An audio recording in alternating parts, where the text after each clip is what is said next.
Hello hello hello hello hello আমার প্রিয় দর্শক বন্ধুরা, কেমন আছেন বলুন। গান্ধী মেলা থেকে একটা গুড নিউজ।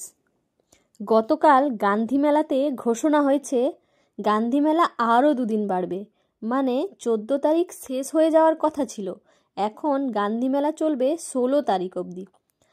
আর গান্ধী মেলার টিকিট বা সাহায্য কুপনের খেলা হবে শুক্রবার 17 জানুয়ারি বিকেল 5টায়। ওই খেলার রেজাল্ট আপনি আমাদের এই চ্যানেলে পেয়ে যাবেন শনিবার দিন।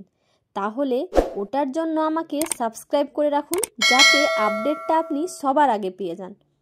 আর ভাঙা মেলা চলবে 19-20 তারিখ অবধি। ভাঙা মেলা মানে মেলা শেষের পরে যখন দোকানপাট সব গুছিয়ে যাবে, তো ওই সময় কেনাকাটা করলে সব থেকে সস্তায় জিনিসপত্র পাওয়া যায়, কারণ যাওয়ার সময় দোকানদাররা কমে জিনিসপত্র দিয়ে চলে যায়। আপনি যদি ঠিক করে বার্গেনিং করতে পারেন, তাহলে কেনাকাটা করার সবথেকে বেস্ট সময় হচ্ছে ওই ভাঙা মেলাতে।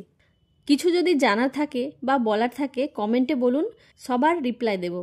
মনে করে সাবস্ক্রাইবটা করে রাখুন, নামটা কিন্তু মনে রাখতেই হবে, হ্যালো দিলরুবা। এই যে ইনফরমেশনগুলো আপনাদের সঙ্গে শেয়ার করছি, লাইক করে আমাদের ভিডিওটাকে সাপোর্ট করুন আর অন্যদের সঙ্গে শেয়ার করে দিন, যাতে সবাই দেখতে পারে। যদি সম্ভব হয় মেলাতে একবার হলেও ঘুরে আসুন, ভালোই লাগবে। Thank you for watching.